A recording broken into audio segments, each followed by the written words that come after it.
Olá, seja bem-vindo novamente, que a paz de Cristo esteja contigo. Hoje nós vamos dar início a falar sobre os argumentos para a existência de Deus. Eu trouxe aqui alguns versículos, Hebreus 11, do 1 ao 6, que fala sobre a fé. A fé é o firme fundamento das coisas que se esperam e a prova, elencos, das coisas que se não veem. Ora, sem fé é impossível agradar-lhe. Porque é necessário que aquele que se aproxima de Deus creia que ele existe e que é galardoador dos que o buscam. Também trouxemos aqui, porque nele foram criadas todas as coisas que há nos céus e na terra, visíveis e invisíveis, sejam tronos, sejam dominações, sejam principados, sejam potestades, tudo foi criado por ele e para ele. E ele é antes de todas as coisas, e todas as coisas subsistem por ele. Colossenses 1, 16 e 17. Também temos: aquele que fez o ouvido não ouvirá? Ou o que formou o olho não verá? Aquele que argue as nações não castigará? E o que dá ao homem o conhecimento não saberá? Salmo 94, 9 e 10. E por fim, mas os céus e a terra que agora existem pela mesma palavra se reservam como tesouro e se guardam para o fogo, até o dia do juízo e da perdição dos homens ímpios. Segundo a Pedro 3, 7. Nós falamos sobre a ideia da existência de Deus. Mas agora a gente vai entrar no terreno da apologética. Apologética é o estudo racional da fé cristã, o estudo racional das doutrinas. Dá-se o nome de apologética. E nesse mundo apologético se utiliza, obviamente, de argumentos. A razão, quando você utiliza seu raciocínio, a gente até fala, né? Qual é o seu argumento? Ah, você tem muitos argumentos. Quando você tenta explicar as coisas, né? A gente se utiliza dos argumentos para as explicações. Então vamos falar sobre os argumentos para a existência de Deus. O teísmo.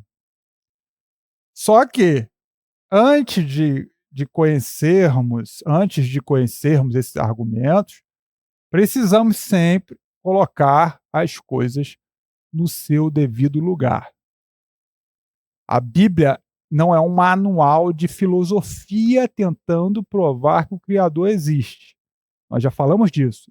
Precisamos sempre relembrar disso.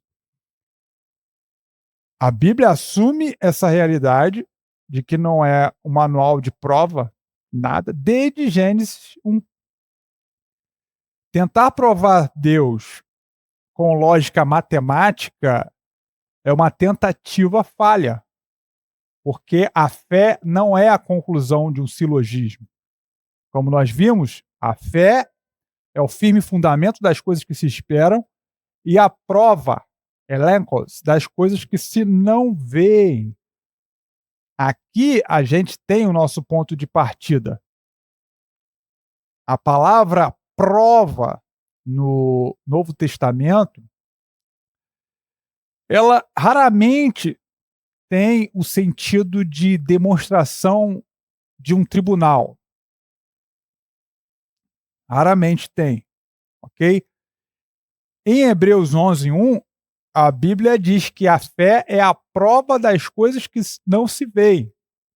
A palavra utilizada ali do grego é elenkos. E essa palavra não vai significar uma dedução fria apenas, mas uma convicção interna, inabalável, operada no coração.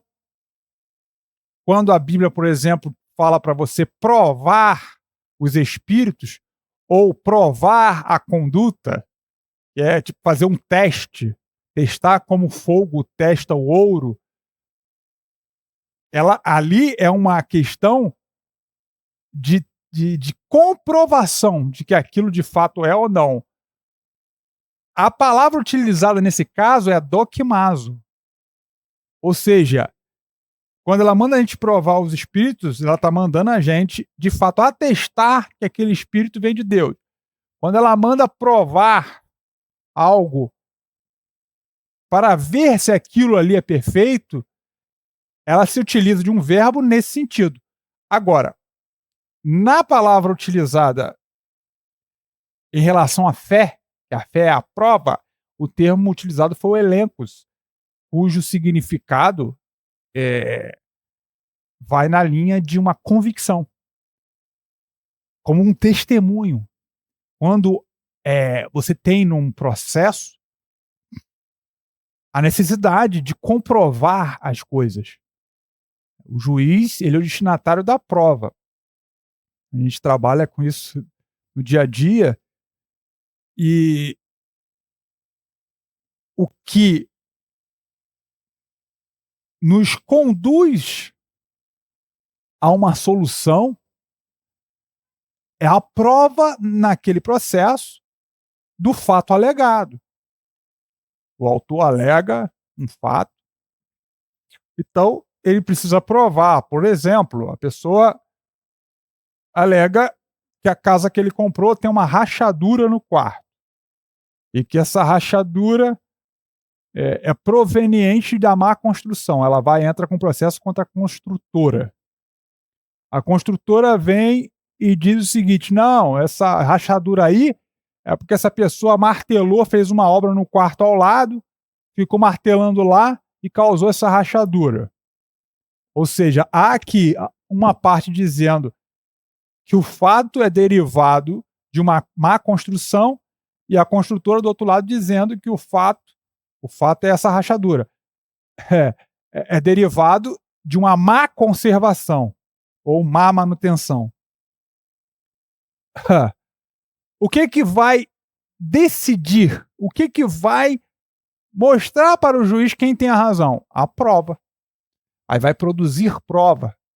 Geralmente vai chamar um perito, engenheiro, ele vai no lugar, vai analisar e vai dizer, ó, essa rachadura aqui tem tanto tempo. Que é o tempo exatamente quando teve a obra de manutenção.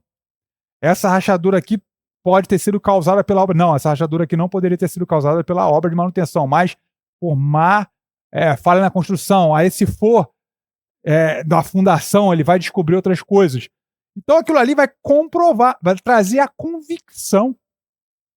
E, geralmente, o magistrado vai dizer, ó, de acordo com a prova dos autos, o perito atestou que o culpado, no caso lá, foi quem gerou, né, aquele fato danoso e provocou aquilo foi a construtora, portanto, condeno ela a ressarcir, enfim, aí tem várias soluções, né, geralmente dano material e dano moral, ou até uma resolução do contrato, mas porque teve uma convicção, chegou-se a uma convicção.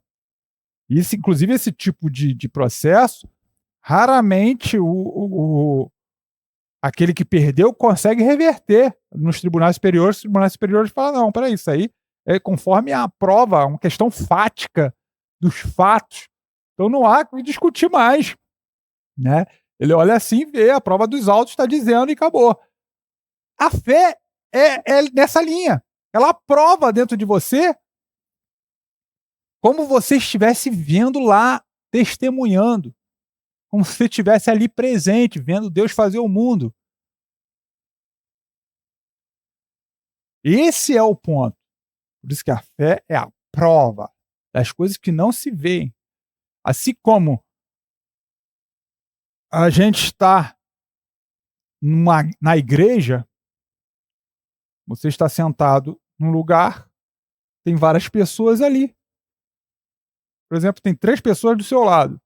Cada uma delas está ouvindo o som, vindo da caixa de som. O que prova que há um som? Um som vindo, todos eles... tem um som? Tem, por quê? O seu sentido. No caso, a fé é esse sentido superior que nos faz enxergar e ter a certeza, a prova e a convicção do fato, de que Deus operou, Deus está presente, Deus fez. A teologia medieval errou ao colocar a teologia natural, que a teologia natural é a que se diz quando a gente parte de um racional. Até, vamos dizer, a apologética seria uma teologia natural, que você raciocina e chega à conclusão, mas não pode ela ser anterior à fé. Não pode ser um degrau obrigatório antes da fé. E aí eles diziam que o primeiro homem, o homem é convencido pela lógica e depois ele crê. Já quando veio a Reforma Protestante, olha o nível que estava. A Reforma Protestante rejeitou isso. Não, a fé não nasce da lógica. Se você acha que um argumento filosófico vai obrigar um ateu a dobrar os joelhos, vai se frustrar. Por isso que a gente não tem que ter a preocupação, nem você faça teologia para querer vencer nos argumentos. Não. Não é essa a finalidade. Porque o homem natural, cego pelo pecado, ele sempre vai achar uma rota, mesmo se for uma questão lógica. Ele vai achar uma rota de fuga dessa lógica, ele vai achar. Porque ele está preso pelo pecado. E ainda que seja patente, claro, ele vai fugir porque ele está cego. Então, você vai me perguntar aí, João, mas você começou falando da apologética, que é exatamente o estudo de tudo isso pela argumentação, a explicação pela argumentação. Para que serve, então, esses argumentos racionais?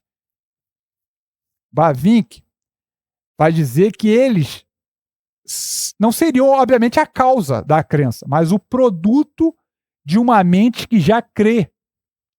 Está agora apenas organizando, como nós estamos fazendo nesse estudo, o que nós vemos, o que nós lemos. Eles não são as testemunhas. As testemunhas somos nós. A nossa codificação, o nosso conhecimento inato que a fé abre. Ela é testemunha, por isso que prova. Mas eles são partes desse testemunho, que é a chamada testimonia. Não salvam ninguém, mas tem um valor prático imenso. Você não ouve uma boa pregação, é uma pessoa que usa um bom argumento, que se utiliza, e aquilo é importante na hora de você pregar, na hora de você falar de Deus. Isso é importante, não que a gente tenha apego por eloquência e tal, mas o argumento, especialmente um convencimento, tanto é que Paulo lá, ele vai, o Festo vai dizer para ele, né? Um pouco mais você quer me persuadir a crer nesse Cristo, porque porque Paulo começou a utilizar argumentos lógicos. Então eles têm valor prático. Eles calam a boca do materialismo e provam que a nossa fé não é um salto no escuro, não é papo de doido, não. Mas é uma postura perfeitamente razoável. Você está até aqui estudando, você deve ter percebido que ele está dentro do razoável. Estamos usando o raciocínio, estamos usando a lógica, ok? Então, nós vamos, nesse capítulo, falar dos argumentos cosmológicos, ontológico, teleológico, ok? Na próxima aula, o argumento cosmológico. Deus te abençoe e até lá.